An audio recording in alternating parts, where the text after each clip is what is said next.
Episodes of Palette Swap are suggested by viewers like you. If there's a character you'd like me to analyze, let me know in the comment section down below.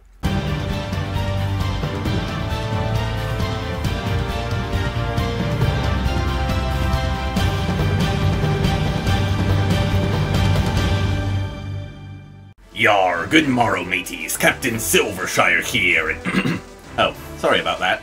Welcome back to Palette Swap, where I rank the costumes and character designs of your favorite fighting games. And by your favorite fighting games, I mean my favorite fighting games, and by my favorite fighting games, I mean Soulcalibur. Today, we're looking at the character I teased all the way back in the first episode, Cervantes de Leon. But before we begin our analysis, here's a quick refresher course on who Cervantes is and what we should be looking for in his character designs. The son of a Spanish privateer, Cervantes grew up with a love for sailing, but when his father was killed in battle with an English vessel, he swore that he would serve no nation and became an infamously cruel pirate captain. One day, he was hired by an old acquaintance to retrieve the cursed sword, Soul Edge. A bit of shooting and stabbing later, he was successful in his mission, but once he claimed Soul Edge, he had no intention of giving it up. To quench the cursed sword's thirst for human souls, he slaughtered his entire crew, along with anyone who dared to cross him. Decades later, a holy warrior by the name of Sophitia managed to shatter one of his twin blades, at which point he came down with a bad case of getting stabbed by a ninja. But it would take more than a little thing like death to end the Dread Captain's reign of terror. When Soul Edge's new wielder, Nightmare, visited the site of Cervantes' defeat, the sword's evil energy resurrected him as a phantom with a hunger for human souls. Now he haunts the land and sea alike, searching for the scattered shards of Soul Edge so he may once again be whole.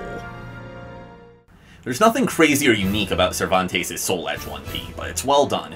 His hat and long coat give him a distinct silhouette, and the design uses a lot of triangular shape language to establish him as a dangerous, aggressive character.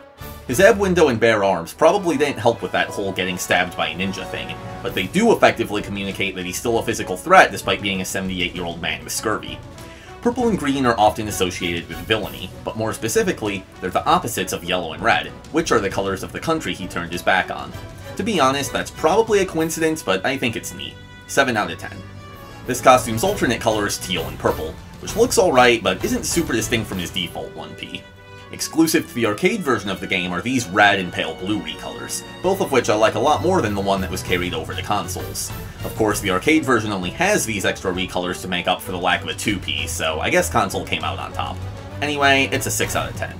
I'm basing this next one solely on his in-game model, because there are some inconsistencies between it and his render. It's a more heavily armored look with a very regal color palette, but it still has some piratical flair thanks to the skull and crossbones motif. I'm especially fond of the cape, both because red is my favorite color and because it gives him a dramatic, larger-than-life presence befitting of a final boss. It could do with some sort of pattern, though.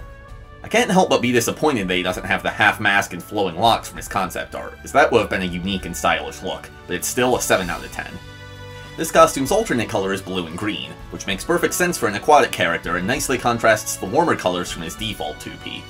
I generally have a preference for red costumes, but I like these options equally, 7 out of 10.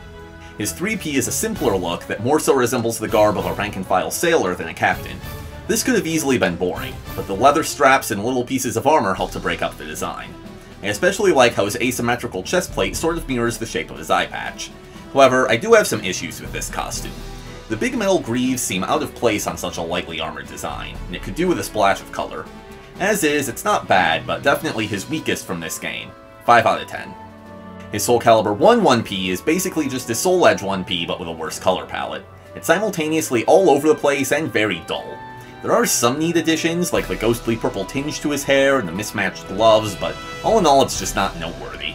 5 out of 10. His 2P, on the other hand, is an upgrade. It's a similar concept to his last 2P, but it leans more in a fantasy direction, giving him a bird-like mask and bright gold armor covered in elaborate runic patterns. He has what's supposed to be chainmail dangling from his waist, but in-game it reminds me more of a fishing net, which is neat for a nautical character. It also cleverly mimics the silhouette of his 1P to help keep him recognizable. The problem is that nothing about this reflects who Cervantes is as a character. He doesn't look like a pirate, he doesn't look like a ghost, and the armor looks more Egyptian than anything.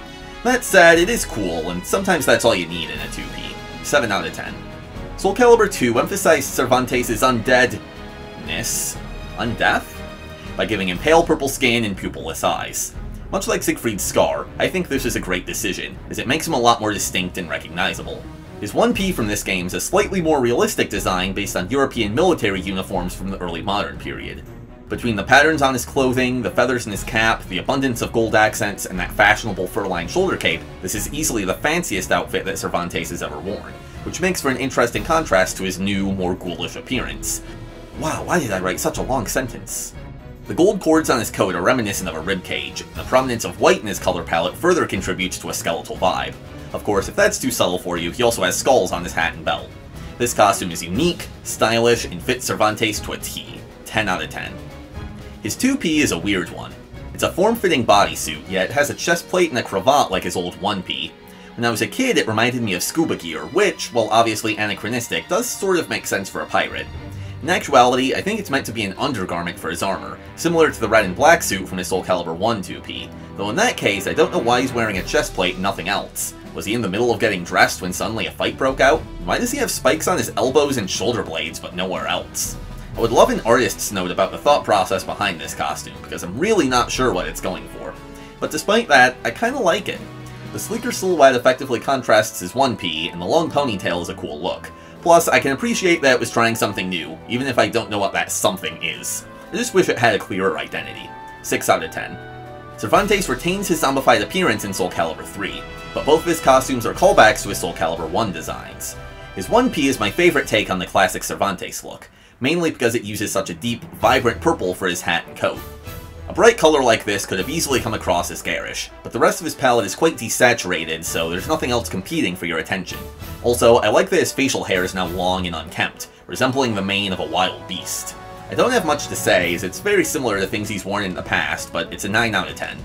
Likewise, his 2P is my favorite of his armored designs. The fin motif and teal accents give it a clear nautical theme, which fixes the main problem I had with his previous 2P, and it uses triangular shape language to an even greater extent. As I said in the Siegfried video, I'm a sucker for a good scarf, and the flowing fabric looks great when he's spinning through the air or leaping down out of the sky. His undersuit is now brown instead of red and black, which I would normally say is a downgrade, but it serves to make the scarf pop even more. 8 out of 10. His Soulcalibur IV 1P goes all in on making him look like an evil, undead monster. His clothes are tattered, he's covered in spikes and eyeballs, and he has a dark, desaturated color palette. Even his very body, which used to look healthy aside from, you know, being purple, is now visibly wasting away. This was a smart direction to take the character, as he's grown more and more inhuman with each passing game, so it feels like a natural evolution. However, I am not a fan of this costume. My main issue is that his coat is so bulky and shapeless. It covers up most of his silhouette with a big grey rectangle, especially when his back is turned. The parasitic-looking shoulders don't help any. They're a cool idea, but they just add more clutter to an already busy design. I like that they included a gold necklace, as it shows that he's more than just a shambling zombie, but you can barely even see it. A vain pirate captain should have more bling than that. 4 out of 10. His 2P is the same as his Soulcalibur I 2P, and normally that would mean the same score applies, but it somehow looks worse this time around. It's really bulky, which isn't inherently a bad thing for armor, but it's a poor fit for a quick and nimble fighter like Cervantes. I'm gonna knock it down a tier to 6 out of 10. For vaguely explained reasons, Cervantes has a fresh new body in Soulcalibur V, so he once again resembles his Soulcalibur I self. Like Siegfried and Nightmare, his costume is a return to form after the craziness of the last game. In the new Legends of Project Soul, the artist explains that he was specifically tasked with designing an orthodox pirate captain. Thankfully, orthodox was not code for boring. At first glance it seems pretty simple, mainly because it has a limited color palette and is broken up into large, easily distinguishable shapes.